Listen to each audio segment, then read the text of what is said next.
옛날 아주 먼 옛날에 호랑이가 담배를 피우고 산신령이 구름 타고 내려와 바둑을 두던 그런 시절의 깊은 상월짝이 굽이굽이 돌아가면 맑은 물이 흐르고 기름진 땅이 펼쳐진 평화로운 마을이 하나 숨어 있었습니다. 마을 어귀에는 수백 년 묵은 느티나무가 떡하니 버티고 서서 오가는 사람들의 땀을 식혀주었고, 그 아래로는 옹기종기 초가집들이 모여 있어 저녁 때만 되면 밥 짓는 연기가 모락모락 피어올라 온 골짜기를 구수하게 덮어주는 그런 정겨운 곳이었습니다. 사람들은 욕심없이 농사지으며 하늘의 뜻에 순응해 살았고, 이웃의 기쁨을 내 일처럼 반기고 슬픔을 함께 나누며 살아가던 지금은 찾아보기 힘든 인심, 좋고 살기 좋은 마을이었습니다. 이 마을의 가장 안쪽 양지바른 명당 자리에는 고래등 같은 기와집이 한 채 있었는데, 그 집 주인은 마을 사람들로부터 존경을 한 몸에 받는 최참판댁 대감님이었습니다. 최참판댁은 대대로 덕을 많이 쌓아 곳간에는 쌀이 마를 날이 없었고, 대문은 항상 활짝 열려 있어 배고픈 나그네나 사정이 딱한 이웃들이 언제든 찾아와 허기를 채우고 갈 수 있는 넉넉한 인심을 가진 집안으로 소문이 자자했습니다. 대감님은 비록 벼슬길에서 물러나 낙향에 있었지만 그 학식과 인품이 워낙 고매하여 관가에 있는 사또조차 어려운 일이 생기면 찾아와 조언을 구할 정도로 지혜가 깊은 분이었습니다. 어느 해 늦가을 들판의 황금 물결이 모두 거두어지고 찬바람이 문풍지를 울리기 시작할 무렵, 최참판댁에는 한 가지 작은 고민거리가 생겼습니다. 오랫동안 집안의 굳은 일을 도맡아 하던 늙은 머슴이 나이가 들어 더 이상 힘든 일을 할 수 없게 되어 고향으로 돌아가게 되었기 때문입니다. 겨울이 오기 전에 땔감도 넉넉히 해 놓아야 하고, 내년 농사를 위해 거름도 뒤집어야 하며 외양간의 소들도 돌봐야 하는데, 당장 집안일을 거둘 젊고 튼튼한 일꾼이 없어지니 대감님의 근심은 이만저만이 아니었습니다. 마름이나 다른 하인들이 있기는 했지만 그들은 각자 맡은 소임이 있어 늙은 머슴이 하던 허들의 시를 모두 감당하기에는 벅찬 상황이었습니다. 대감님은 며칠을 고민하다가 결국 장날에 맞춰 읍내 장터에 나가 쓸만한 머슴을 하나 구해오기로 마음을 먹었습니다.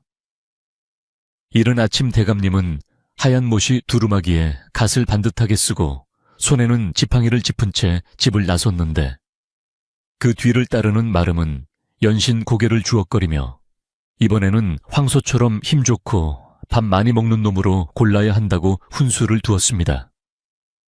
장터로 가는 길은 추수 끝난 들판의 쓸쓸함과 다가올 겨울에 차가운 기운이 섞여 묘한 분위기를 자아내고 있었지만, 대감님의 발걸음은 새로운 식구를 맞이하러 간다는 기대감에 가볍기만 했습니다. 장터에 도착하니 온갖 물건을 사고 파는 사람들로 북적거려 발 디딜 틈조차 없을 정도로 시끌벅적했습니다. 여기저기서 장사꾼들이 목청을 높여 손님을 부르고 흥정하는 소리와 웃음소리, 아이들의 울음소리가 뒤섞여 활기가 넘쳐 흘렀습니다. 대감님은 사람들의 인사를 받으며 곧장 사람을 사고 파는 저작거리 한 구석으로 발길을 옮겼는데, 그곳에는 건장한 사내들이 줄지어 서서 자신을 데려갈 주인을 기다리고 있었습니다. 하나같이 근육이 울퉁불퉁하고 햇볕에 검게 그을린 피부를 가진 딱 보기에도 힘께나 쓰게 생긴 장정들이었습니다. 마름은 눈을 반짝이며 이 사람 저 사람의 팔뚝을 만져보고 허벅지를 찔러보며 감탄을 쏟아냈습니다. 저놈은 쌀 2가마니는 거뜬히 들겠다느니, 이놈은 밭을 하루에 10마지개는 갈겠다느니 하며 대감님에게 힘 좋은 장정들을 추천하기 바빴습니다. 그러나 대감님은 마름이 추천하는 장정들을 그저 무덤덤한 표정으로 바라볼 뿐 선뜻 고개를 끄덕이지 않았습니다. 대감님의 눈은 겉으로 보이는 힘보다는 그 사람의 심성과 기운을 살피고 있었기 때문인데, 힘만 믿고 거드름을 피우거나 눈빛이 사나운 자들은 아무리 일을 잘해도 집안의 화평을 깰 수 있다는 것을 오랜 경험으로 알고 계셨습니다. 그러다 대감님의 시선이 구석진 곳에 쭈그리고 앉아있는 한 소년에게 머물렀습니다. 다른 장정들과는 달리 비쩍 마른 몸에 남루한 옷을 걸치고 며칠은 굶은 듯 파리한 안색을 한 소년이었습니다. 누가 봐도 힘든 일을 감당하기에는 턱없이 부족해 보였고 바람이 불면 날아갈 듯 위태로워 보이는 모습이었습니다. 그런데 이상하게도 그 소년의 눈빛만은 맑고 깊은 호수처럼 빛나고 있었고 두려움이나 비굴함 대신 어떤 꼿꼿한 기운이 서려 있는 듯했습니다. 대감님은 자신도 모르게 그 소년에게로 발걸음을 옮겼습니다. 마름은 기겁하며 대감님의 옷자락을 잡고 말렸습니다. 대감님, 저런 비실비실한 녀석을 어디다 쓰시려고 그럽니까? 밥값도 못하고 며칠 못 가 쓰러질 게 뻔합니다 하며 펄쩍 뛰었습니다. 주변에 있던 거강군들도 코웃음을 치며 저 아이는 병약해서 아무도 거들떠보지 않는 떨이라며 괜히 돈만 버리는 셈이니 저쪽 튼튼한 놈들을 보라고 부추겼습니다. 하지만 대감님은 그들의 말을 항의로 듣고 항의로 흘리며 소년의 앞에 쭈그리고 앉아 눈을 맞추었습니다. 내 이름이 무엇이냐 하고 묻는 대감님의 목소리는 부드럽고 따뜻했습니다. 소년은 고개를 들어 대감님을 쳐다보더니 작지만 또렷한 목소리로 돌석이라 하옵니다 하고 대답했습니다. 목소리에 힘은 없었지만 떨림은 없었고 눈빛은 대감님의 눈을 피하지 않고 똑바로 응시했습니다. 대감님은 그 순간 이 아이가 겉모습은 초라해도 속에는 남들이 보지 못하는 단단한 무언가가 들어있음을 직감했습니다. 사람을 보는 눈이 남달랐던 대감님은 이 아이가 단순한 머슴 이상의 인연이 될 것 같은 묘한 느낌을 받았던 것입니다. 대감님은 자리에서 일어나 거강군에게 저 아이를 데려가겠다고 말했습니다. 거강군은 이게 웬 횡재냐 싶은 표정으로 돈은 헐값인 푼돈 몇 입만 내시면 된다며 굽실거렸습니다. 마름은 기가 막혀 입을 다물지 못했고 구경하던 사람들도 수군거리며 최참판댁 대감님이 노망이 드신 게 아니냐고 혀를 찼습니다. 하지만 대감님은 아랑곳하지 않고 품에서 엽전 꾸러미를 꺼내 값을 치르고는 돌석이의 어깨를 감싸 안으며 가자고 했습니다. 돌석이는 믿기지 않는다는 듯 눈을 크게 뜨고 대감님을 올려다보았지만 이내 고개를 숙이고 조용히 뒤를 따랐습니다. 집으로 돌아오는 길 해는 서산으로 뉘엿뉘엿 넘어가고 있었고 붉은 노을이 대감님과 돌석이의 긴 그림자를 만들어냈습니다. 마름은 불만 가득한 표정으로 저만치 앞서 걸어가고 있었고 대감님은 힘겨워하는 돌석이의 걸음 속도에 맞춰 천천히 걸었습니다.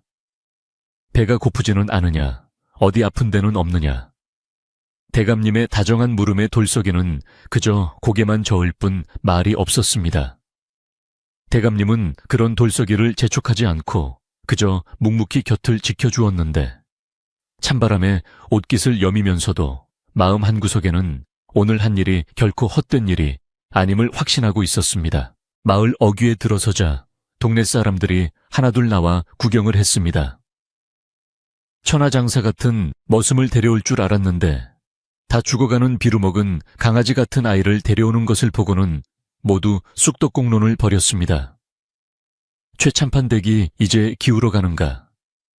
아니면 대감님이 사람 보는 눈을 잃으셨나 하며 걱정 반 조롱 반의 말들이 오갔습니다. 대감님은 그런 시선들에 익숙한 듯 허허 웃으며 손을 흔들어 줄 뿐 일일이 대꾸하지 않았습니다. 돌석이는 사람들의 시선이 부담스러운지 더욱 움츠러들며 대감님의 뒤로 숨으려 했습니다. 대문을 들어서자 안방마님과 집안 하인들이 우르르 몰려 나왔습니다. 마름이 벌써 입을 놀려 대감님이 헛돈을 쓰고 오셨다고 떠벌려 놓은 탓에 하인들의 눈초리는 곱지 않았습니다. 특히 부엌길을 맡은 참모는 저런 아이가 밥이나 축내지 무슨 일을 하겠느냐며 혀를 찾고 힘쓰는 머슴들은 자기들이 해야 할 일이 줄어들기는커녕 집만 하나 더 늘었다며 투덜거렸습니다. 안방마님조차 걱정스러운 눈빛으로 대감님을 바라보며 여보, 어찌하여 저런 아이를 데려오셨습니까? 하고 조심스럽게 물었습니다. 대감님은 안방마님을 안심시키며 말했습니다. 겉모습만 보고 판단할 일이 아니오. 밥을 잘 먹이고 씻겨 놓으면 제 몫을 톡톡히 할 아이니 너무 걱정 마시오 하고는 돌석이를 사랑채 쪽으로 데려갔습니다. 그리고는 하인을 시켜 따뜻한 물을 데워오게 하고 먹을 것을 내어라 일렀습니다. 돌석이는 낯선 환경과 사람들의 냉대 속에 잔뜩 겁을 먹고 있었지만 대감님의 따뜻한 손길에 조금씩 마음을 여는 듯 했습니다. 목욕을 하고 깨끗한 옷으로 갈아입은 돌석이는 여전히 말랐지만 씻겨 놓으니 제법 이목구비가 뚜렷하고 총명해 보이는 얼굴이 드러났습니다. 저녁상이 들어오자 돌석이는 허겁지겁 밥을 먹기 시작했습니다. 얼마나 굶었는지 밥그릇을 비우는 속도가 무서울 정도였지만 대감님은 천천히 먹어라 체한다 하며 물을 건네주었습니다. 밥을 다 먹고 난 돌석이는 배가 부르니 졸음이 쏟아지는지 꾸벅꾸벅 졸아 시작했습니다. 대감님은 아랫목에 이부자리를 펴주며 오늘은 푹 자라고 일러주었습니다. 따뜻한 방바닥의 등을 대자마자 돌석이는 깊은 잠에 빠져들었고 대감님은 잠든 돌석이의 얼굴을 물끄러미 바라보며 깊은 생각에 잠겼습니다. 밤이 깊어지자 상골마을의 적막함이 집안을 감쌌습니다. 밖에는 늦가을의 찬바람이 윙윙거리며 나뭇가지를 흔들었고 문풍지는 파르르 떨며 겨울이 오고 있음을 알렸습니다. 대감님은 사랑방 촛불 아래서 책을 읽으려 했으나 글자가 눈에 들어오지 않았습니다. 오늘 장터에서 느꼈던 그 묘한 기운, 돌석이의 눈빛, 그리고 알 수 없는 끌림이 자꾸만 머릿속을 맴돌았기 때문입니다. 과연 내가 옳은 결정을 한 것일까? 아니면 사람들의 말처럼 늙어서 노망이 든 것일까? 대감님은 스스로에게 질문을 던져보았지만 마음 깊은 곳에서는 여전히 그 아이가 범상치 않다는 믿음이 흔들리지 않았습니다. 한편 행랑채에 모인 하인들은 밤늦도록 돌석이 이야기를 하느라 잠을 이루지 못했습니다. 마름은 술잔을 기울이며 대감님이 예전 같지 않다며 불평을 늘어놓았고 다른 머슴들도 맞장구를 치며 돌석이를 어떻게 골탕 먹일지 궁리를 했습니다. 그들은 자신들의 밥그릇을 뺏길까 두려워하기보다는 약해 빠진 녀석이 들어와 자신들의 위신을 깎아내린다고 생각하는 듯 했습니다. 오직 부엌대기 어린 계집종 하나만이 불쌍한 돌석이를 걱정하며 내일 아침밥이라도 챙겨줘야겠다고 마음먹고 있었습니다. 대감님은 잠든 돌석이의 손을 우연히 보게 되었습니다. 고생을 많이 해제죠. 거칠고 트긴 했지만 손가락이 길고 마디가 굵은 것이 예사손이 아니었습니다. 대감님은 호기심에 돌석이의 손을 살짝 펴보려 했으나 돌석이가 잠결에 몸을 뒤척이는 바람에 그만두었습니다. 내일 날이 밝으면 자세히 한번 봐야겠구나 생각하며 대감님도 자리에 누웠습니다. 천장을 바라보며 대감님은 이 아이가 우리 집에 어떤 복을 혹은 어떤 화를 가져올지 알 수 없으나 인연이 닿아온 생명인이 거두는 것이 사람된 도리라고 생각하며 눈을 감았습니다. 다음날 아침 최참판 대근 여느 때와 다름없이 분주하게 하루를 시작했습니다. 닭이 회를 치며 울어대자 하인들은 마당을 쓸고 소에게 여물을 주느라 바쁘게 움직였습니다. 돌석이도 일찍 일어나 마당 한 구석에서 쭈뼛거리며 눈치를 보고 있었습니다. 무엇을 해야 할지 몰라 서성이는 돌석이에게 마름이 다가와 고함을 질렀습니다. 밥값은 해야지. 저기 쌓인 장작이나 다 패놓아라 하며 제 몸보다 큰 도끼를 툭 던져주었습니다. 돌석이는 당황한 표정으로 도끼를 집어들었지만 그 무게를 감당하지 못해 비틀거렸습니다. 그 모습을 지켜보던 대감님이 마루로 나오시며 헛기침을 하셨습니다. 마름은 화들짝 놀라며 굽신거렸고 대감님은 엄한 목소리로 꾸짖었습니다. 이제 막 온 아이에게 힘든 일을 시키다니 네가 생각이 있는 개냐 없는 개냐 하며 돌석이에게 도끼를 내려놓으라고 했습니다. 그리고는 돌석이를 불러 가까이 오게 했습니다. 돌석아, 너는 힘쓰는 일보다는 잔심부름부터 배우도록 하여라 하시며 사랑채 청소와 먹가는 일을 시키셨습니다. 마름은 입을 삐죽거리며 물러갔지만 속으로는 두고 보자며 이를 갈았습니다. 대감님의 배려로 돌석이는 힘든 육체노동 대신 집안의 자잘한 일들을 도우며 지내게 되었습니다. 그런데 놀랍게도 돌석이는 배우지 않았는데도 눈치껏 대감님이 필요한 것을 미리 챙겨놓거나 서당가의 3년이면 풍어를 읊는다더니 어깨너머로 글자를 익히는 듯한 비상한 재주를 보이기 시작했습니다. 붓을 씻어놓는 솜씨나 책을 정리하는 맵시가 예사롭지 않아 대감님은 내심 감탄을 금치 못했습니다. 하지만 이런 돌석이의 총명함이 오히려 마름과 다른 하인들의 시기심을 부채질하는 불씨가 될 줄은 꿈에도 몰랐습니다.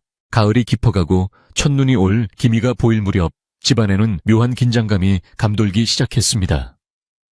돌석이가 들어온 후로 곳간의 물건이 하나둘 없어진다는 소문이 돌기 시작했기 때문입니다. 물론 그것은 돌석이를 쫓아내려는 마름의 계략이었지만 대감님은 아직 그 사실을 모르고 계셨습니다. 돌석이는 아무것도 모른 채 묵묵히 자신의 일을 하며 대감님 곁을 지켰고 대감님은 그런 돌석이를 보며 흐뭇해하면서도 가끔씩 스쳐 지나가는 불안감을 떨칠 수가 없었습니다. 바람이 차가워질수록 사람들의 마음도 얼어붙어 가는 것인지 평온했던 최참판댁에 닥쳐올 시련의 그림자가 서서히 짙어지고 있었습니다. 찬 바람이 옷깃을 파고드는 계절이 깊어지면서 최참판댁의 아침 풍경도 하얗게 서리가 내려앉은 모습으로 변해가고 있었습니다. 마당에 쌓아둔 장작더미 위에도 장독대 위에도 하얀 가루를 뿌린 듯 서리가 내려앉아 겨울이 코앞에 닥쳤음을 실감하게 했습니다.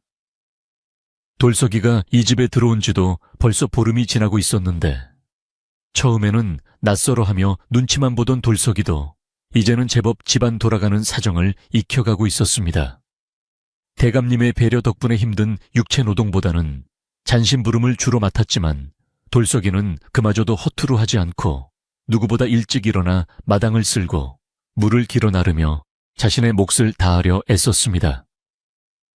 비록 몸은 여리고 가냘팠지만 그 움직임에는 정성이 깃들어 있어 지켜보는 대감님의 마음을 흐뭇하게 만들곤 했습니다. 그러던 어느 날 외양간에서 소란스러운 소리가 들려와 집안 사람들이 모두 하던 일을 멈추고 달려가는 일이 벌어졌습니다. 성질이 사납기로 유명한 황소 한 마리가 무슨 영문인지 흥분하여 날뛰며 여물통을 들이받고 고삐를 끊을 듯이 난동을 부리고 있었던 것입니다. 힘께나 쓴다는 머슴들이 달라붙어 콧두레를 잡고 진정시키려 했지만 황소의 힘이 워낙 장사라 도리어 뒷발질에 채여 나뒹굴기 일쑤였습니다. 마름이 나서서 채찍을 휘두르며 고함을 질러보았지만 황소는 더욱 거칠게 울부짖으며 눈을 희번덕거릴 뿐 도무지 잠잠해질 기미가 보이지 않았습니다. 자칫하면 외양간이 무너질 수도 있는 위험천만한 상황이었습니다. 그때 구석에서 조용히 지켜보던 돌석이가 슬그머니 앞으로 나서더니 황소에게 다가갔습니다. 사람들은 위험하다며 비키라고 소리쳤지만 돌석이는 들은 채도 않고 천천히 아주 천천히 황소의 눈을 바라보며 걸음을 옮겼습니다. 신기하게도 돌석이가 가까이 다가가자 날뛰던 황소가 조금씩 뒷걸음질을 치더니 거친 숨을 몰아쉬면서도 돌석이의 눈을 피하지 않았습니다.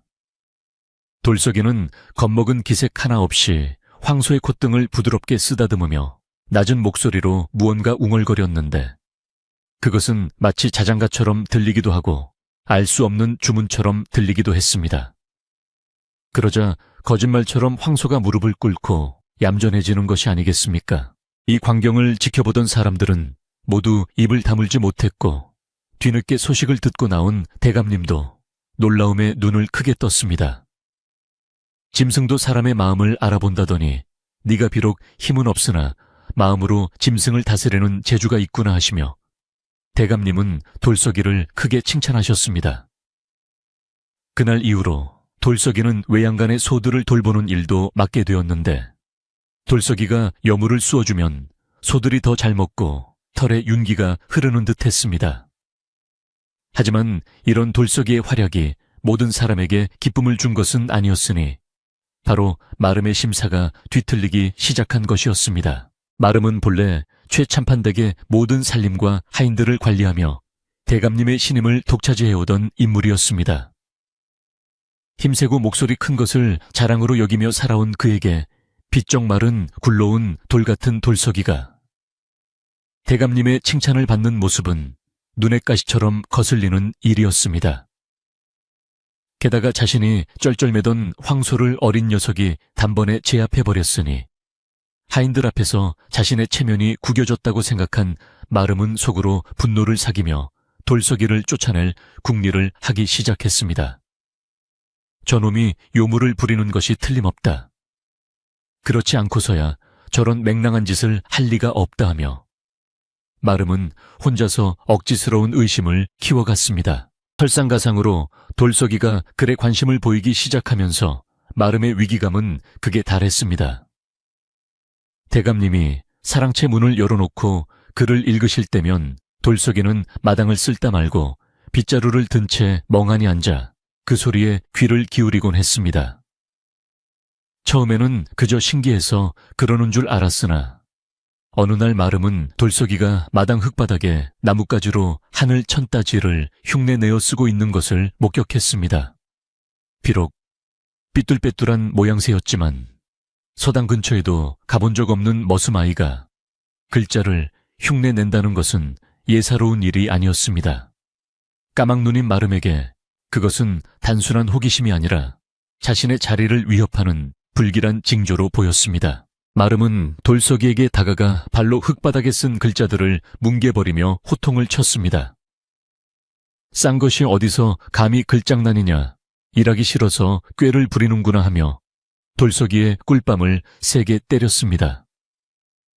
돌석이는 아무 대꾸도 못하고 머리를 감싸 쥐며 죄송하다고 빌었지만 마름의 화는 풀리지 않았습니다. 그날부터 마름의 괴롭힘은 더욱 교묘하고 집요해졌습니다. 남들이 다 쉬는 새참 시간에도 돌석이에게만 뒷산에 가서 땔감을 해오라고 시키거나 찢어진 삼태기를 주며 걸음을 나르라고 윽박지르는 시기였습니다. 돌석이는 마름의 부당한 처사에 눈물이 핑 돌았지만 자신을 거두어준 대감님에게 누가 될까봐 묵묵히 시키는 대로 했습니다. 찢어진 삼태기는 칡넝쿨로 엮어 기워서 쓰고 젖은 나무는 아궁이 잔열로 말려서 때는 등 돌석이는 어린 나이답지 않은 지혜로 마름이 주는 고난을 하나하나 헤쳐나갔습니다. 하지만 그럴수록 마름의 도끼는 더해만 갔고 급기야는 마을 주막에 가서 돌석이에 대한 험담을 늘어놓기 시작했습니다. 최참판댁에 들어온 그 녀석이 사실은 도둑놈의 자식이라더라. 밤만 되면 눈이 늑대처럼 빛난다더라 하는 터무니없는 소문을 퍼뜨린 것입니다. 마을 사람들은 처음에는 반신반의했지만 아니 땐 굴뚝에 영이 나랴 싶어 하나둘씩 수군거리기 시작했습니다. 장터에서 봤을 때부터 기운이 없어 보이더니 역시 싼 게 비지떡이었나. 복은 최참판댁도 이제 운이 다한 모양이야 하는 말들이 돌고 돌아 대감님의 귀에는 들어가지 않게 조심하면서도 집안 하인들 사이에는 공공연한 사실처럼 퍼져나갔습니다.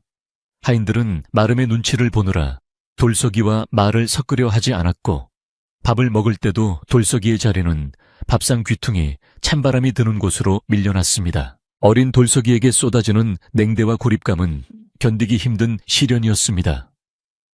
밤이 되면 돌석이는 행랑채 구석에 웅크리고 앉아 고향에 계신 부모님 생각과 자신을 따뜻하게 대해주셨던 대감님의 얼굴을 떠올리며 몰래 눈물을 훔치곤 했습니다. 내가 무엇을 잘못했기에 사람들이 나를 미워할까? 그저 열심히 일하고 대감님 말씀을 잘 들으면 된다고 생각했는데 세상은 그리 호락호락하지 않구나 하며 어린 가슴에 멍이 들어가고 있을 때였습니다. 돌석이의 어깨 위로 투박하고 따뜻한 손길이 하나 툭 얹어졌습니다. 고개를 들어보니 부엌에서 일하는 나이, 지긋한 참모 할머니였습니다. 참모는 집안의 대소사를 묵묵히 지켜봐온 터줏대감 같은 존재로 마름조차 함부로 대하지 못하는 분이었습니다. 참모는 주위를 두리번거리며 살피더니 돌석이의 손을 이끌고 부엌 뒤편 은밀한 곳으로 데려갔습니다. 그리고는 앞치마 속에서 김이 모락모락 나는 주먹밥 하나를 꺼내 돌석이의 손에 쥐어주었습니다. 누룽지를 뭉쳐 만든 거칠지만 따뜻한 밥덩이였습니다. 얼른 먹어라 산 입에 거미줄 치게 생겼구나 하며 참모는 안쓰러운 눈빛으로 돌석이를 바라보았습니다. 돌석이가 허겁지겁 주먹밥을 입에 넣는 동안 참모는 낮은 목소리로 일러주었습니다. 아가, 네가 영리하고 재주가 비상한 것은 알겠다만 때로는 그 재주가 독이 될 수도 있단다. 모난 돌이 정 맞고 키 큰 나무가 바람을 먼저 맞는 법이야. 마름 저 사람은 속이 좁고 질투가 많아 네가 눈에 띄는 꼴을 못 볼 게다. 그러니 당분간은 죽은 듯이 지내거라. 네가 가진 빛을 너무 일찍 드러내면 사방에서 너를 끄려고 달려들 거야. 참모의 말은 돌석이의 가슴에 깊이 박혔습니다. 그것은 단순한 위로가 아니라 험한 세상을 살아가는 지혜였기 때문입니다. 돌석이는 입안 가득 밥을 우물거리며 고개를 끄덕였습니다. 따뜻한 밥이 들어가니 얼어붙었던 몸과 마음이 조금 녹아내리는 것 같았습니다. 참모는 돌석이의 등을 두어 번 두드려주고는 다시 부엌으로 들어갔습니다. 그날 밤 돌석이는 참모의 말을 되새기며 다짐했습니다. 대감님에게 은혜를 갚기 위해서라도, 그리고 살아남기 위해서라도 당분간은 바보처럼 그림자처럼 지내야겠다고 말입니다. 하지만 주머니 속의 송곳은 언젠가 뚫고 나오는 법이라 돌석이가 아무리 감추려 해도 그 타고난 기운은 어쩔 수 없이 새어나오고 있었습니다. 어느 날 대감님은 곳간에 쌓인 쌀가마니의 술을 확인하러 나오셨습니다. 마름은 장부를 들고 자신만만하게 대감님을 모시고 섰습니다. 올해 소장료로 들어온 쌀이 모두 150가마니입니다 하며 마름이 보고를 올렸습니다. 대감님은 고개를 끄덕이며 쌀가마니를 훑어보시는데 뒤에서 빗자루질을 하던 돌석이가 자기도 모르게 작게 중얼거렸습니다. 150이 아니라 148인데. 돌석이의 목소리는 아주 작았지만 대감님의 귀에는 천둥소리처럼 또렷하게 들렸습니다. 대감님은 걸음을 멈추고 마름에게 다시 세어보라고 명하셨습니다. 마름은 얼굴이 불그락푸르락해져서 다시 쌀가마니를 세기 시작했습니다. 하나 둘 셋. 땀을 뻘뻘 흘리며 세어본 결과 놀랍게도 돌석이의 말대로 148가마니였습니다. 마름이 계산을 실수했거나 중간에 착오가 있었던 것입니다. 대감님은 마름을 호되게 꾸짖지는 않으셨지만 자네가 늙어서 셈이 흐려졌는가 보네 하며 혀를 차셨습니다. 마름에게는 그 말이 벼락보다 더 무섭게 들렸고 그 수모의 원인이 저 구석에 있는 비루한 머슴놈 때문이라는 사실에 분노가 치밀어 올랐습니다. 돌석이는 실수로 내뱉은 말 때문에 황급히 고개를 숙이고 도망치듯 자리를 피했지만 이미 엎질은 물이었습니다. 마름은 이제 돌석이를 단순히 괴롭히는 것을 넘어 집안에서 아주 쫓아내야겠다고 마음을 굳혔습니다. 저놈을 그대로 두었다가는 내 자리가 위태롭다. 무슨 수를 써서라도 쫓아내야 해 하며 마름의 눈빛은 살기로 번들거렸습니다. 그는 돌석이가 그를 안다는 것, 셈을 할 줄 안다는 것을 오히려 역이용하여 대감님의 신뢰를 무너뜨릴 계략을 짜기 시작했습니다. 도둑 누명을 씌우는 것만큼 확실하고 잔인한 방법은 없었기에 마름은 밤늦도록 잠들지 못하고 음흉한 계획을 다듬었습니다. 하늘은 마름의 검은 속내를 아는지 모르는지 며칠 뒤부터 잔뜩 흐려지더니 금방이라도 큰 눈이 쏟아질 듯 무겁게 내려앉았습니다. 까마귀 떼가 낮게 날아다니고 바람소리가 짐승의 울음소리처럼 흉흉하게 들려오는 날들이 계속되었습니다.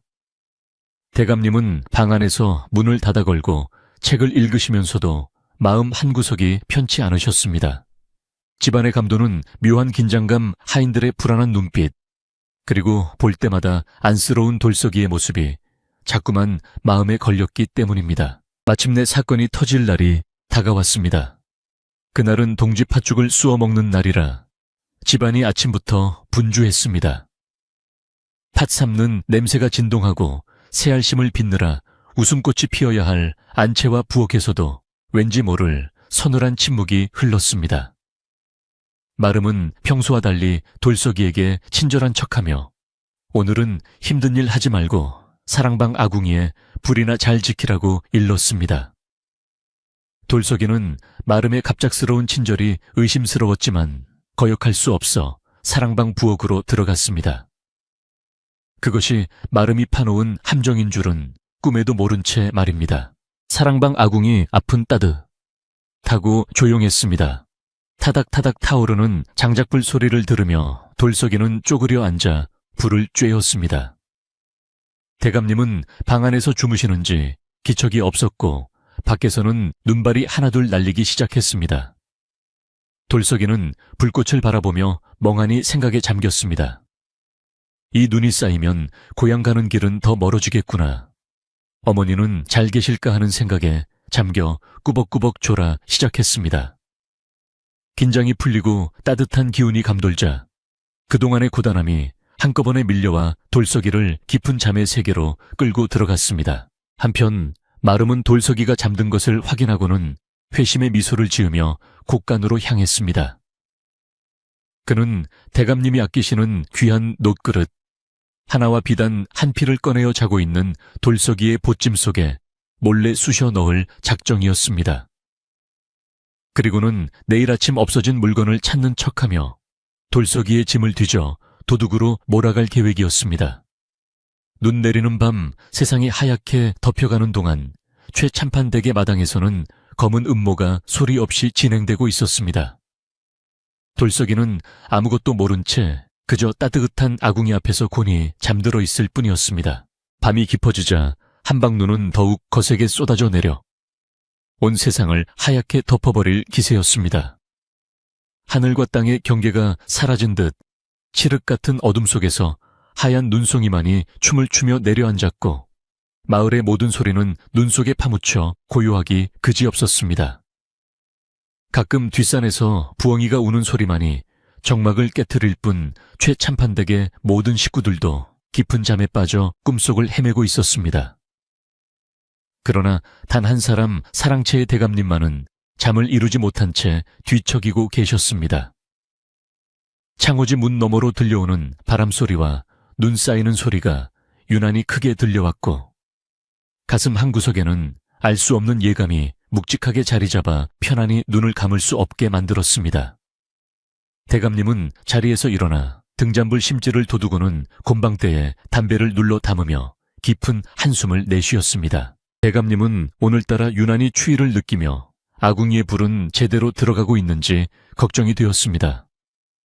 마름이 돌석이에게 불을 맡겼다고는 하나 아직 어린아이가 혹시나 불을 꺼트리고 추위에 떨고 있는 것은 아닌지 염려스러웠던 것입니다. 결국 대감님은 겉옷을 걸쳐 입고 조용히 방문을 열고 나섰습니다. 툇마루에 나서자 차가운 냉기가 얼굴을 때렸고 마당에는 이미 발목이 빠질 만큼 눈이 수북하게 쌓여 있었습니다. 뽀드득 뽀드득 눈 밟는 소리를 죽이며 대감님은 사랑방 부엌 쪽으로 발걸음을 옮겼습니다. 부엌 문틈 사이로 희미한 불빛이 새어나오고 있었고 안에서는 타닥타닥 장작 타는 소리가 규칙적으로 들려왔습니다. 조심스럽게 부엌 문을 열자 훈훈한 온기와 함께 구수한 나무 냄새가 훅 끼쳐왔습니다. 아궁이 앞에는 돌석이가 쭈그리고 앉아 무릎에 머리를 파묻은 채 곤히 잠들어 있었습니다. 불길이 사그라지지 않도록 장작을 넉넉히 넣어둔 덕분에 부엌 안은 따뜻했습니다. 대감님은 아이가 깰까봐 숨소리조차 죽이며 다가가 잠든 돌석이의 모습을 안쓰럽게 내려다보았습니다. 낡고 기운 옷을 입고 있지만 불빛에 비친 아이의 얼굴은 세상 모르고 평온해 보였습니다. 며칠간의 고된 노동과 사람들의 냉대에도 불구하고 잠든 얼굴에는 그늘이 없었고 오히려 맑고 깨끗한 기운이 감돌고 있었습니다. 그때 돌석이가 잠결에 몸을 뒤척이며 팔을 뻗어 바닥을 짚었습니다. 그 바람에 꽉 쥐고 있던 주먹이 펴지면서 손바닥이 아궁이 불빛 아래 환하게 드러났습니다. 대감님은 무심코 그 손바닥을 내려다보다가 순간 숨이 턱 막히는 듯한 충격에 휩싸여 그 자리에 털썩 주저앉을 뻔했습니다. 돌석이의 손바닥을 가로지르는 송금은 실로 기이하고도 놀라운 형상을 하고 있었기 때문입니다. 감정선과 두뇌선이 하나로 합쳐져 손바닥을 일직선으로 가로지르는 이른바 막쥔 송음이 선명하게 새겨져 있었습니다. 그것은 평범한 사람에게서는 좀처럼 볼 수 없는 하늘이 내린 장수나 거상이 될 운명을 타고난 자만이 가진다는 귀한 손금이었습니다. 대감님은 떨리는 손으로 등잔부를 가까이 대고 돌서기의 손을 다시 한번 자세히 살펴보았습니다. 손바닥은 거칠고 굳은 살이 박혀 있었지만 그 위를 지나가는 굵고 깊은 선은 마치 용이 승천하는 듯한 힘찬 기세를 품고 있었습니다. 게다가 손가락 아래로 뻗어 올라가는 운명선 또한 대나무처럼 곧고 뚜렷하여 이 아이가 비록 지금은 천한 머슴의 신분으로 흙바닥을 구르고 있으나 장차 세상을 호령하거나 큰 부를 이루어 만인을 먹여 살릴 그릇임을 증명하고 있었습니다.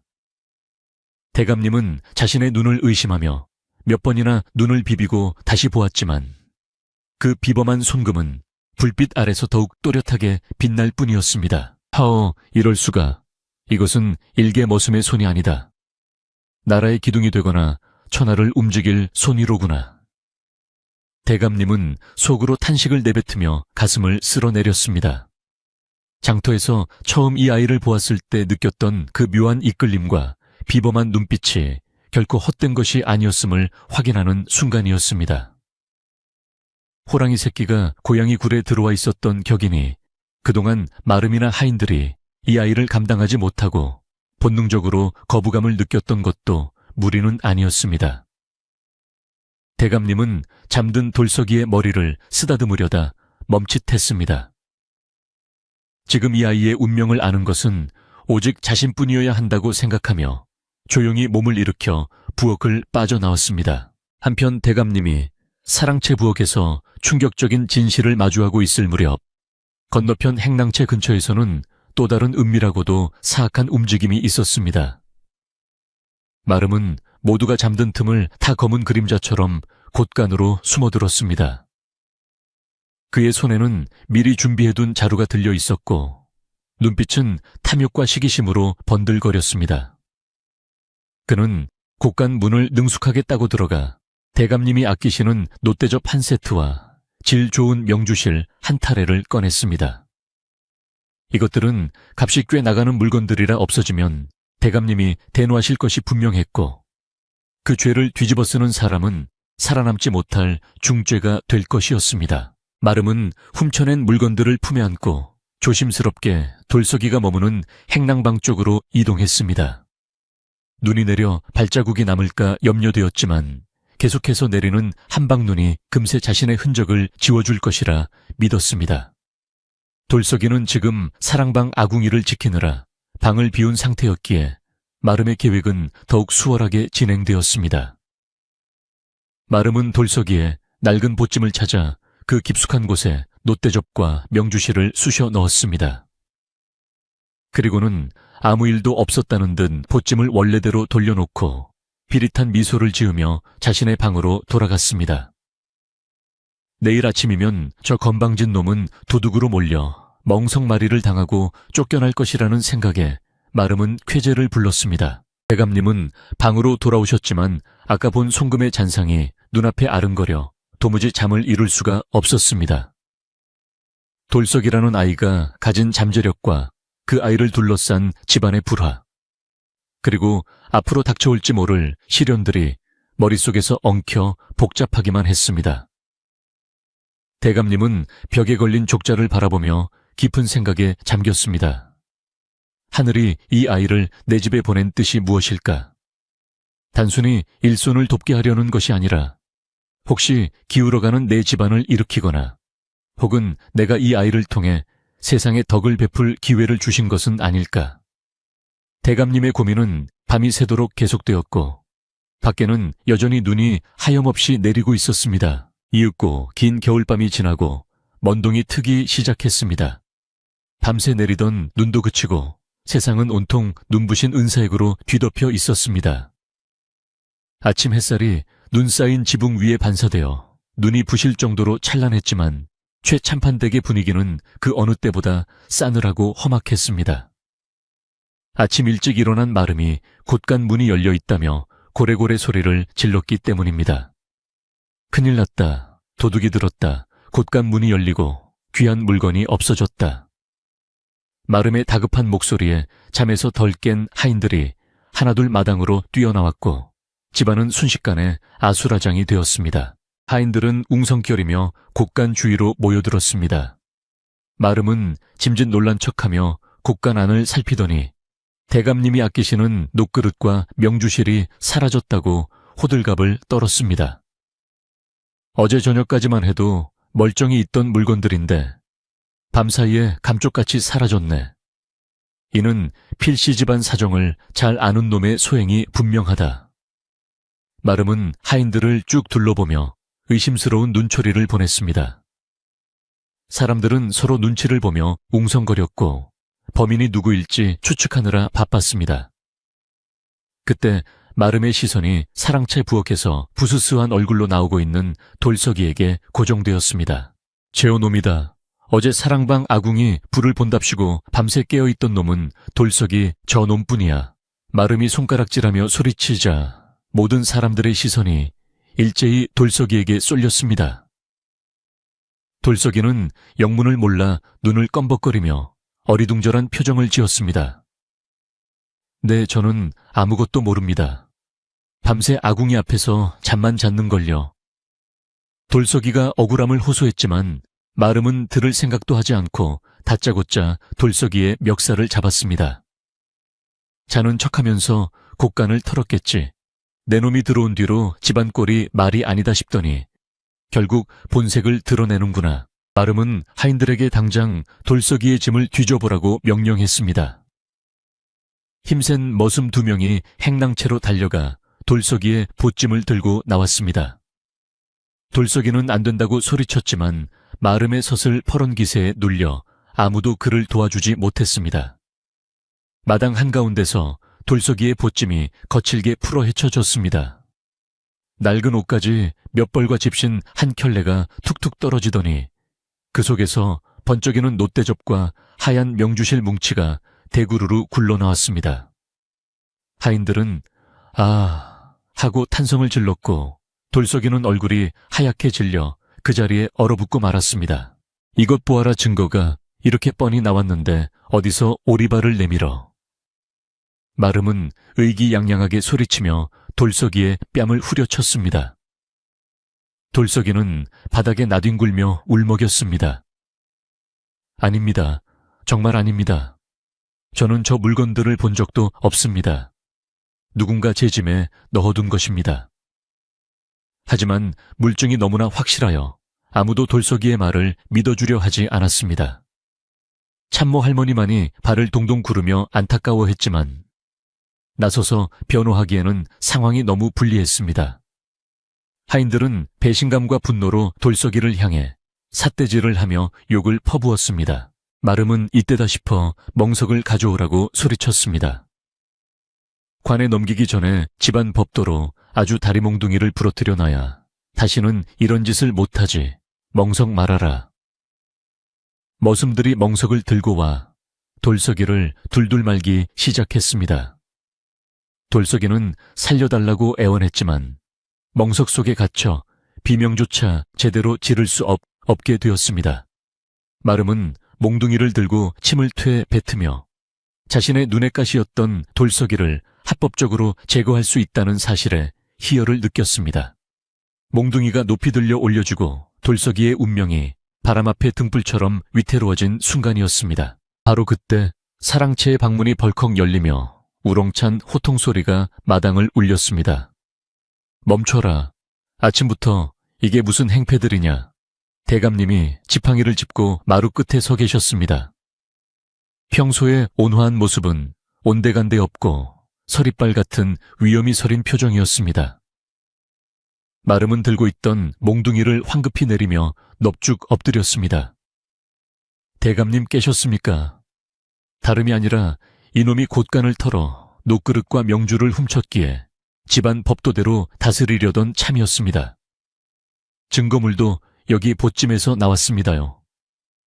마름은 뻔뻔하게 증거물을 가리키며 고해 바쳤습니다. 대감님은 천천히 마당으로 내려와 흩어진 물건들과 멍석에 말려있는 돌서기를 번갈아 보셨습니다. 그리고는 엎드려 있는 마름을 차가운 눈으로 내려다보며 말씀하셨습니다. 그래, 도둑이 들었다. 내 집에 도둑이 든 것은 맞으나 그 도둑이 과연 저 멍석 안에 있는 아이일지는 두고 볼 일이다. 대감님의 목소리는 낮지만 단호했고 그 말 속에는 뼈가 들어 있었습니다. 마름은 등골이 서늘해짐을 느꼈지만 설마 대감님이 자신의 계략을 눈치챘을 리 없다고 애써 자위하며 고개를 조아렸습니다. 대감님은 하인들에게 명하여 돌서기를 멍석에서 풀어주게 했습니다. 멍석에서 풀려난 돌서기는 흙투성이가 된 채 대감님 발 아래 엎드려 서럽게 울었습니다. 대감님, 저는 정말 훔치지 않았습니다. 억울합니다. 돌서기에 눈물 젖은 호소에 대감님의 마음이 찡하게 울렸습니다. 어젯밤 보았던 그 고귀한 손금의 주인이 이런 누명을 쓰고 바닥을 기고 있다는 사실이 대감님을 더욱 분노하게 만들었습니다. 하지만 대감님은 감정을 억누르고 냉철하게 상황을 정리하려 했습니다. 돌소가 울음 뚝 그치쇼, 내 묻는 말에 대답하거라. 너는 어젯밤 내내 어디에 있었느냐? 대감님의 물음에 돌서기는 훌쩍이며 대답했습니다. 사랑방 아궁이 앞에서 불을 지키다가 잠이 들었습니다. 맹세코 곡간 근처에는 얼씬도 하지 않았습니다. 대감님은 고개를 끄덕이며 이번에는 마름에게 물었습니다. 자네는 어젯밤에 무엇을 했는가? 마름은 당황하지 않고 술술 대답했습니다. 저는 초저녁부터 제 방에서 잤습니다. 하인들도 다 보았을 것입니다. 그러나 대감님의 눈은 마름의 집신 끝에 묻어있는 진흙과 아직 녹지 않은 눈찌꺼기를 놓치지 않았습니다. 대감님은 지팡이로 바닥에 떨어진 녹그릇을 툭 치며 말씀하셨습니다. 이 귀한 그릇을 훔쳐서 보찜에 넣었다면 보찜 속 옷가지들이 눌리거나 놋그릇 자국이 남았을 터인데 보찜 속을 보니 옷들은 흐트러짐 없이 개켜져 있구나. 마치 누군가 급하게 물건만 쑤셔 넣은 것처럼 말이다. 대감님의 예리한 지적에 마름의 얼굴이 흙빛으로 변하기 시작했습니다. 주변의 하인들도 그제야 뭔가 이상하다는 듯 수군거리기 시작했고 분위기는 순식간에 반전될 기미를 보였습니다. 대감님은 한 걸음 더 나아가 돌서기에 손을 잡아 일으켜 세웠습니다. 그리고 모두가 보는 앞에서 돌서기의 손바닥을 펼쳐 보이며 말씀하셨습니다. 너희들은 이 아이를 그저 밥이나 축내는 머슴으로 보았겠지만 나는 이 아이의 손에서 다른 것을 보았다. 하늘이 낸 사람은 함부로 도적질을 하지 않는다. 내가 어젯밤 이 아이가 자는 모습을 보았고 그때 이 아이의 손금도 보았다. 사람들은 대감님의 말씀에 숨을 죽이고 돌서기의 손을 바라보았습니다.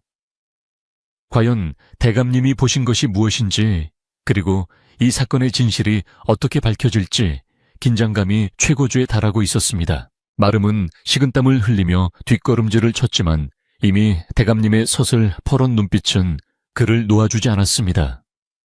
밤새 내린 눈이 모든 것을 덮어버린 줄 알았으나 진실은 눈 속에서도 싹을 틔우고 있었던 것입니다. 이제 곧 대감님의 준엄한 심판이 내려질 차례였고 돌서기의 누명은 벗겨질 준비를 마쳤습니다. 하얀 눈밭 위에서 펼쳐진 이 소동은 단순한 도난 사건을 넘어 사람의 진심과 운명을 가르는 중요한 순간으로 치닫고 있었습니다. 대감님의 목소리는 겨울바람보다 차갑고 단호하게 마당을 가로질렀습니다. 대감님은 돌서기에 손을 잡은 채 하인들을 둘러보며 천천히 입을 떼셨습니다. 너희들은 이 아이의 손을 보아라. 이 손바닥을 가로지르는 굵은 선이 보이느냐? 이것은 막쥔 송금이라 하여 예로부터 하늘이 내린 장수나 나라의 곳간을 채울 큰 상인이 될 운명을 타고난 자만이 가진다는 귀한 징표다. 이런 기상을 품고 태어난 아이가 고작 녹그릇 몇 개를 탐하여 훔쳤겠느냐? 사자는 썩은 고기를 탐하지 않고 봉황은 오동나무가 아니면 앉지 않는 법이다. 이 아이의 그릇은 너희가 생각하는 것보다 훨씬 크고 깊다. 대감님의 말씀에 하인들은 웅성거리며 돌석이의 손을 다시금 쳐다보았고 그제야 돌석이에게서 뿜어져 나오는 묘한 기운을 느끼는 듯했습니다. 대감님은 이제 시선을 마름에게로 옮기셨습니다. 운명은 눈에 보이지 않으니 믿기 어렵다 치자. 허나 눈앞에 보이는 증거는 어찌할 것이냐. 대감님은 지팡이로 마당에 찍힌 발자국들을 가리키셨습니다. 어젯밤에는 눈이 억수같이 쏟아졌다. 새벽녘에야 눈이 그쳤지. 헌데 이 발자국을 보아라. 내 방에서 나온 내 발자국과 부엌에서 나온 돌석이의 발자국. 그리고 곳간을 오간 누군가의 발자국이 있다. 돌석이가 밤새 아궁이를 지켰다면 돌석이의 신발은 말라 있어야 정상이고 눈밭을 헤치고 곳간을 다녀온 자의 신발은 젖어 있어야 마땅하다. 대감님의 논리. 정연한 지적에 마름의 동공이 지진난 듯 흔들리기 시작했습니다. 여봐라. 당장 돌석이의 신발과 마름의 신발을 벗겨서 가져오너라. 대감님의 불호령이 떨어지자 머슴들이 잽싸게 움직였습니다. 돌석이의 집신은 아궁이 열기 덕분에 바짝 말라 있었고 흙 하나 묻어 있지 않았습니다. 반면에 마름이 신고 있던 집신은 축축하게 젖어 있었고 바닥 틈새에는 곳간 앞마당의 진흙과 눈이 엉겨 붙어 있었습니다. 명백한 증거가 드러나자 마당에는 정적이 흘렀습니다. 하인들은 경악한 표정으로 마름을 바라보았고 마름은 입술을 파르르 떨며 변명할 말을 찾지 못해 꿀먹은 벙어리가 되었습니다.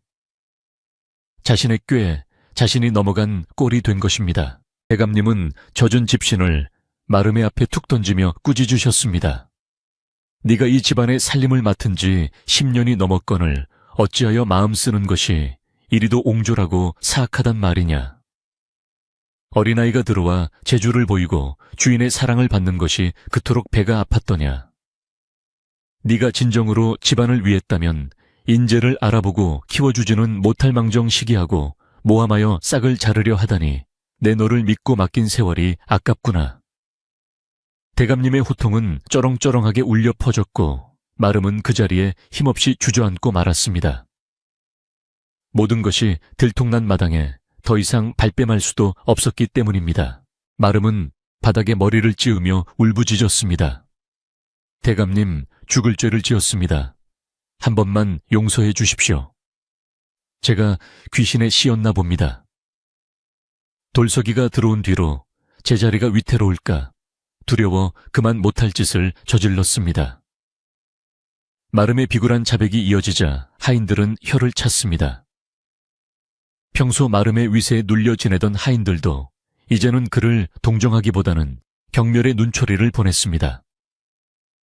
돌석이를 괴롭히던 주동자가 바로 마름이었다는 사실이 만천에 드러나자 그동안 돌석이를 구박했던 다른 하인들도 얼굴을 들지 못하고 부끄러워했습니다. 대감님은 한참 동안 마름을 내려다보다가 무겁게 입을 여셨습니다. 죄는 미워하되 사람은 미워하지 말라 하였으나 내 죄질이 너무나 나쁘다. 어린아이의 앞길을 막고 도둑 누명을 씌워 쫓아내려 한 것은 살인이나 다름없는 짓이다.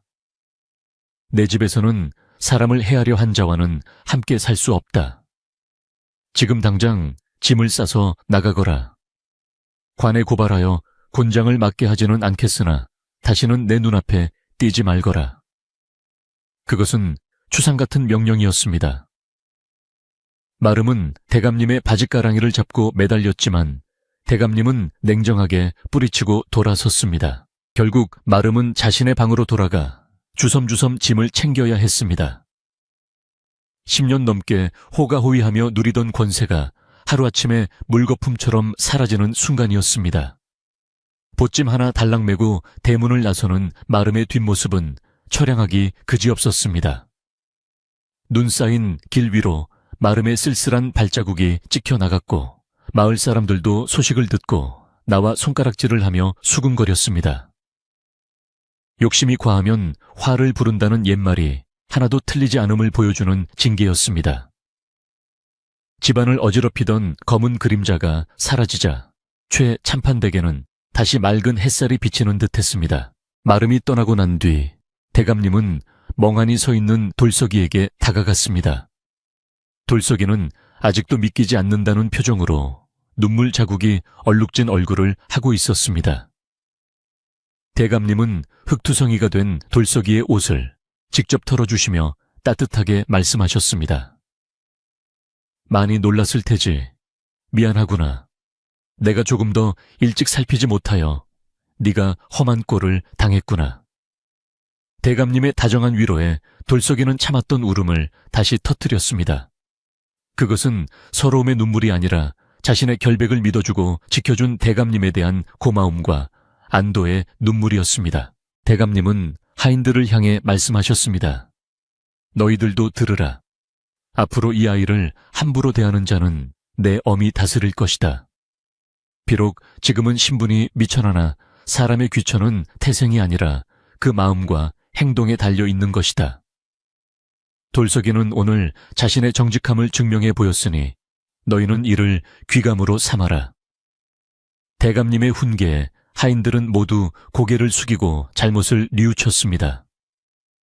특히 돌석이를 구박했던 머슴들은 돌석이 앞으로 다가가 사과를 건넸습니다. 미안하다 돌석아, 우리가 마름의 말만 듣고 너를 오해했어. 돌석이는 눈물을 닦으며 고개를 끄덕였습니다. 아닙니다. 형님들도 모르고 그러셨을 텐데요. 저는 괜찮습니다. 돌석이가 앙금을 품지 않고 순순히 사과를 받아주자 하인들은 돌석이의 넉넉한 마음씨에 다시 한번 감동했습니다.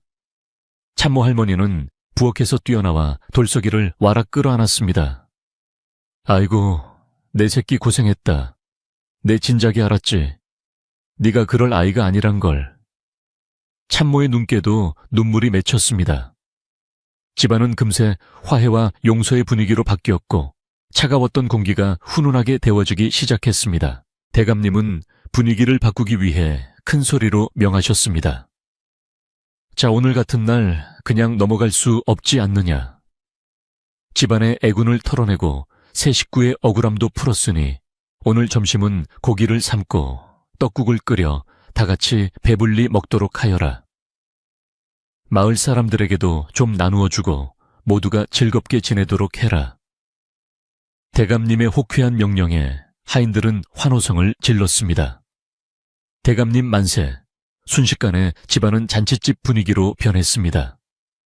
부엌에서는 도마 소리가 경쾌하게 울려 퍼지고 솥에서는 김이 모락모락 피어올랐습니다. 머슴들은 장작을 패고 안악들은 떡을 썰며 분주하게 움직였습니다. 돌석이도 돕겠다고 나섰지만 하인들이 말렸습니다. 아니야, 오늘은 네가 주인공이니 가만히 필아 있어. 우리가 맛있는 거 많이 해줄게. 돌석이는 쑥스러워하며 툇마루에 앉아 그 모습을 지켜보았습니다. 어제까지만 해도 자신을 흘겨보던 사람들이 이제는 웃으며 말을 걸어주고 챙겨주는 모습이 꿈만 같았습니다.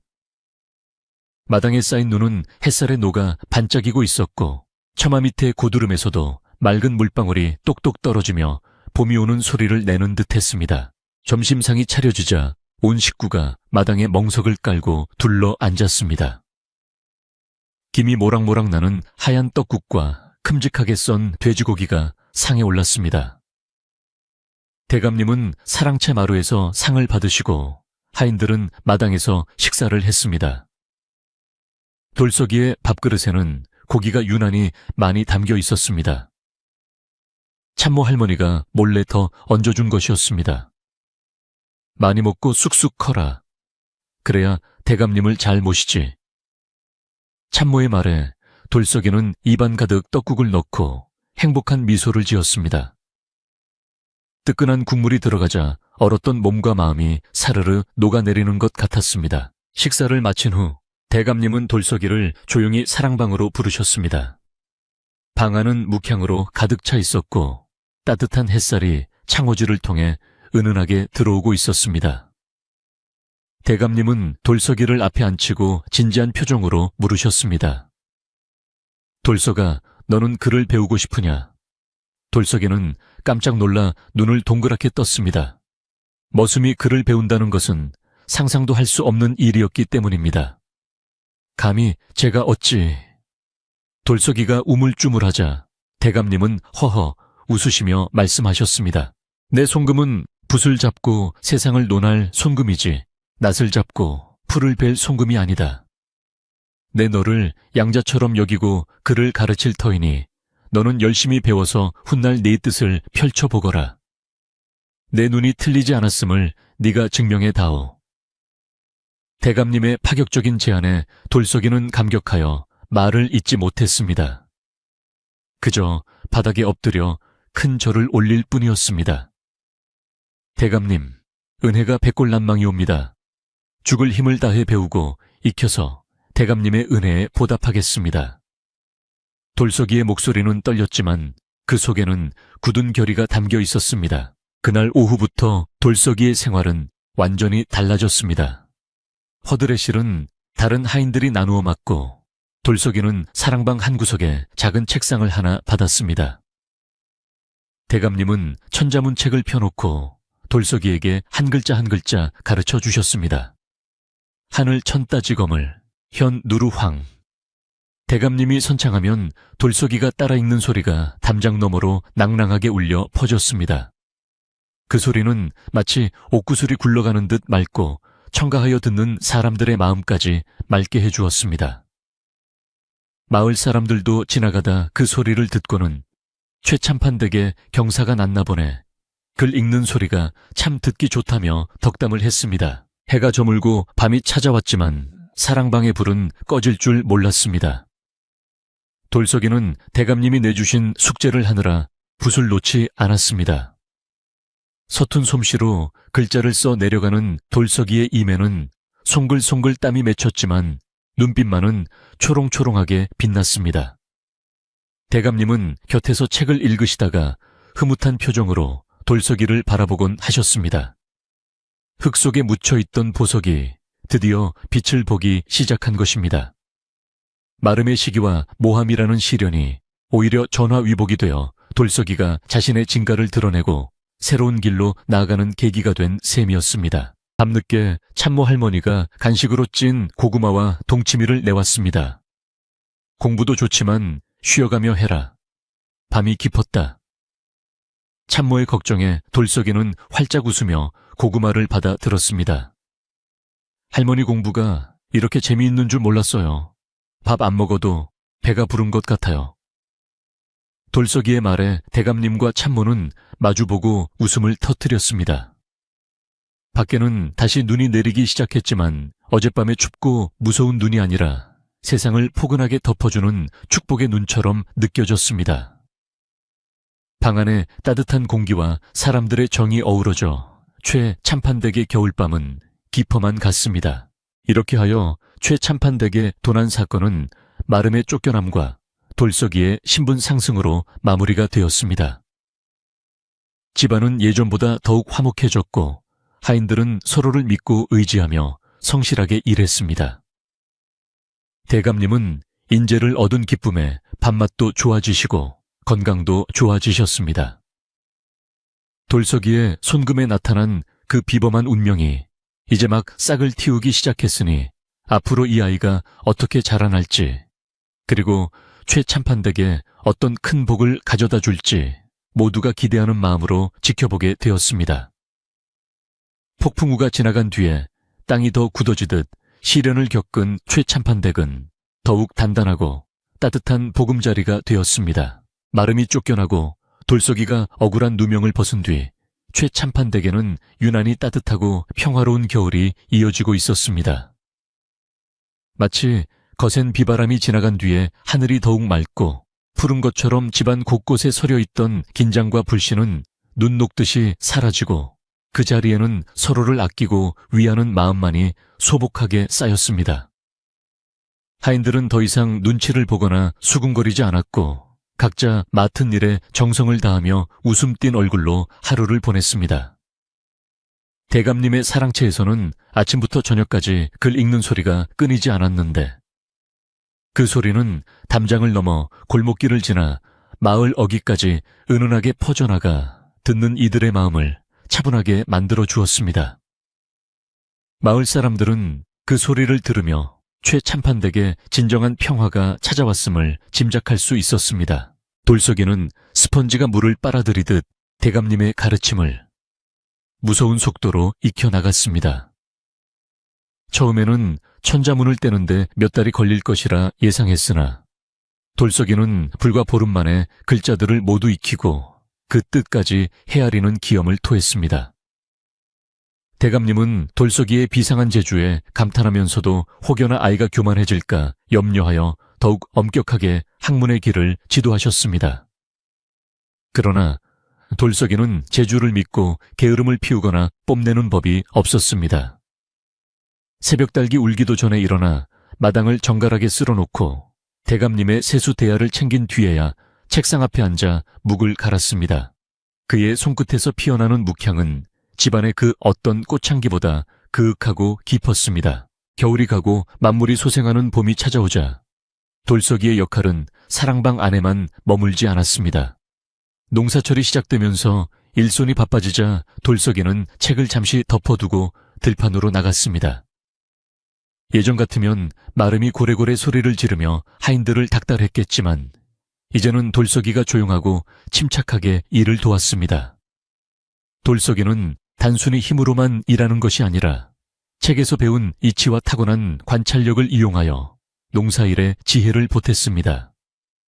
물기를 낼 때도 지형의 높낮이를 꼼꼼히 살폈고 씨앗을 뿌릴 때도 바람의 방향과 흙의 습기를 고려하여 하인들에게 일러주었습니다. 늙은 농사꾼들조차 돌석이의 해안에 무릎을 치며 감탄하곤 했습니다. 하루는 모내기를 앞두고 가뭄이 계속되어 마을 사람들의 시름이 깊어가던 때였습니다. 하늘은 야속하게도 구름 한 점 없이 맑기만 했고 논바닥은 거북이 등껍질처럼 갈라지기 시작했습니다.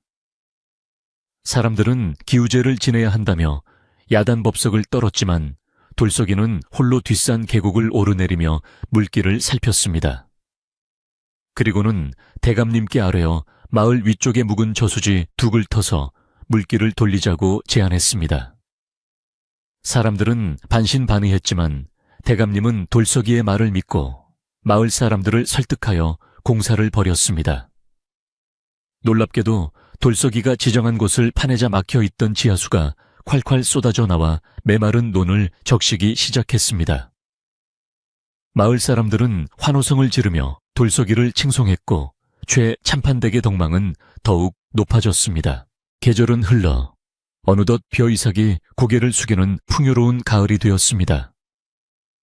그해 최참판댁의 농사는 유례없는 대풍년이었습니다. 황금빛 들판이 끝없이 펼쳐지고 곳간에는 쌀가마니가 천장까지 닿을 듯 쌓였습니다. 사람들은 이것이 조상의 음덕이자 대감님의 인품 덕분이라고 입을 모았지만 대감님은 그 공을 돌석이에게 돌리셨습니다. 저 아이가 들어온 뒤로 집안의 굳은 일이 사라지고 막힌 기운이 뚫렸으니 실로 복덩이가 굴러 들어온 셈이지. 대감님은 마루에 앉아 넉넉한 곳간을 바라보며 흐뭇한 미소를 지으셨습니다. 푼돈에 사온 비루한 머슴아이가 실은 집안을 일으킬 귀인어었음을 다시 한번 확인하는 순간이었습니다. 마을 장터에는 이제 최참판댁 머슴 이야기가 전설처럼 떠돌았습니다.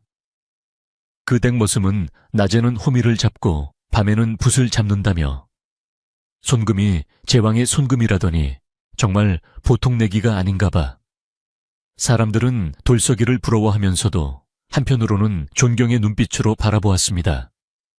돌석이가 심부름으로 장터에 나가면 상인들이 서로 좋은 물건을 덤으로 주려 했고 지나가던 선비들도 멈춰서서 돌석이와 인사를 나누곤 했습니다.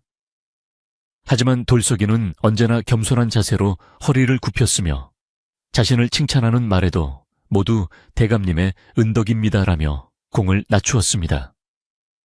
벼는 익을수록 고개를 숙인다는 옛말을 몸소 실천하는 모습이었습니다. 어느 늦은 밤 대감님은 돌석이를 불러 술상을 마주했습니다. 머슴과 주인이 겸상을 하는 것은 법도에 어긋나는 일이었으나 대감님은 이제 돌석이를 아랫사람이 아닌 마음을 나누는 벗이자 아들로 대하고 계셨습니다. 맑은 청주 한 잔을 따라주시며 대감님이 물으셨습니다. 돌쏘가, 너는 이제 학문도 깊어졌고 세상 이치도 웬만큼 깨우쳤으니 더 넓은 세상으로 나가고 싶지 않으냐? 내 힘이 닿는 데까지 밀어줄 터이니 과거를 보아 벼슬길에 오르는 것이 어떻겠느냐? 대감님은 돌석이의 큰 그릇을 이 좁은 시골 마을에 묶어두는 것이 미안하여 조심스럽게 물으신 것입니다. 돌석이는 잔을 두 손으로 공손히 받고는 잠시 생각에 잠겼다가 입을 열었습니다.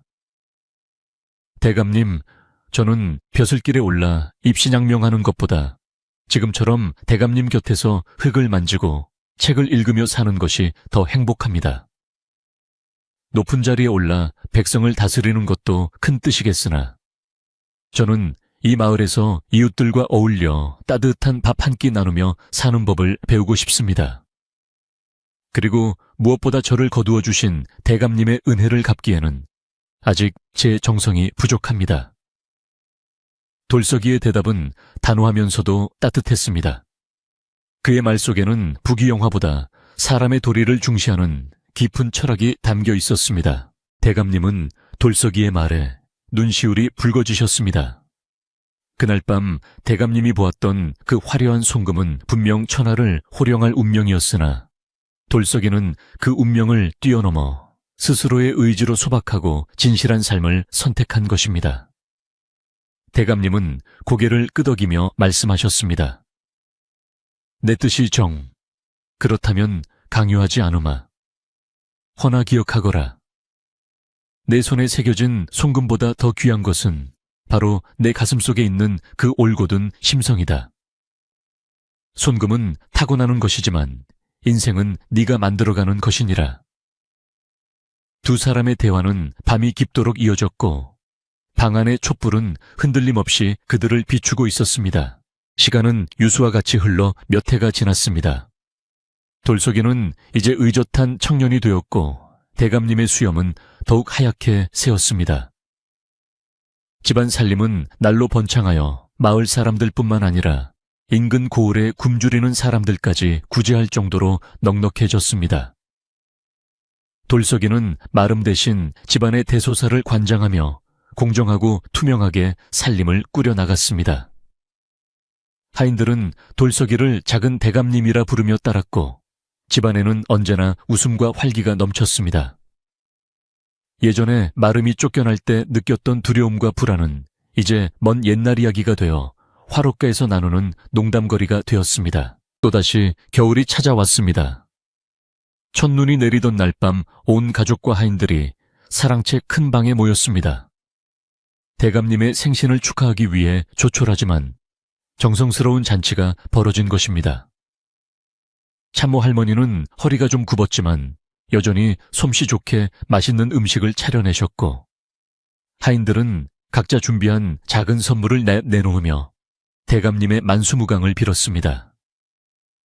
대감님은 아이처럼 기뻐하시며 한 사람 한 사람의 손을 잡아주셨습니다.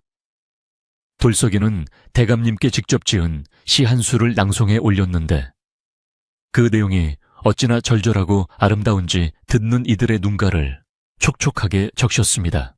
잔치가 파하고 모두가 돌아간 뒤 대감님과 돌석이 그리고 참모 할머니 셋이 아랫목에 앉아 남은 다과를 즐겼습니다. 방 안은 후끈후끈한 열기로 가득 찼고 창밖에는 소리 없이 눈이 쌓이고 있었습니다. 대감님은 문득 옛날 일이 생각나신 듯 빙그레 웃으시며 말씀하셨습니다. 그때 장터에서 너를 푼돈 주고 데려오지 않았더라면 내 남은 여생이 참으로 적막할 뻔했다. 겉모습만 보고 너를 지나친 사람들은 평생 땅을 치고 후회할 게야. 대감님의 농담에 참모 할머니가 맞장구를 쳤습니다. 아묘, 그때 꼬질꼬질하던 녀석이 이렇게 훤칠한 대장부가 될 줄 누가 알았겠습니까? 대감님 눈이 보배지어 돌석이는 쑥스러운 듯 머리를 긁적이며 웃었습니다. 모든 것이 두 분 덕분입니다. 추운 날 아궁이 불을 쬐게 해주신 대감님의 배려와 배고플 때 몰래 주먹밥을 챙겨주시던 할머니의 정이 저를 키웠습니다. 세 사람은 서로를 바라보며 따뜻한 눈빛을 교환했습니다. 피 한 방울 섞이지 않았지만 그들은 누구보다 끈끈한 정으로 어진 가족이 되어 있었습니다. 방 한 구석에 놓인 화로에서는 밤이 타닥타닥 익어가고 구수한 냄새가 방 안을 가득 채웠습니다. 밖에서 불어오는 찬바람 소리조차 이 방의 온기를 식히지는 못했습니다. 밤이 깊어지자 대감님은 하품을 하시며 자리에 누우셨습니다. 돌석이는 대감님의 이불을 꼼꼼히 덮어드리고 등잔불을 낮추었습니다. 편히 주무십시오. 내일 아침 문 안 올리겠습니다. 돌석이가 방문을 닫고 나오자 차가운 밤 공기가 상쾌하게 뺨을 스쳤습니다. 하늘을 올려다보니 눈구름 사이로 별 하나가 유난히 밝게 빛나고 있었습니다. 돌석이는 그 별을 보며 자신의 손바닥을 펴보았습니다. 어둠 속이라 손금은 잘 보이지 않았지만 그는 이제 자신의 운명이 손바닥 안에 있는 것이 아니라 자신의 땀과 노력 그리고 사람을 사랑하는 마음에 있다는 것을 알고 있었습니다. 돌석이는 뽀드득거리는 눈길을 밟으며 자신의 방으로 향했습니다. 행랑채 하인들의 방에서도 고단하지만 평온한 숨소리가 들려왔습니다. 소들도 외양간에서 되새김질을 멈추고 잠이 들었는지 조용했습니다. 세상 모든 것이 깊은 잠에 빠져든 고요한 시간. 초에 참판댁의 지붕 위로 한방눈이 포근한 이불처럼 내려앉고 있었습니다. 내일 아침이면 세상은 더욱 하얗고 깨끗하게 빛날 것이고 이 집 사람들은 또다시 희망찬 하루를 시작할 것입니다. 그 평화로운 풍경 속에 돌석이의 발자국이 묵묵히 그러나 힘차게 찍혀 있었습니다. 예시학이라는 게 참 묘하지요.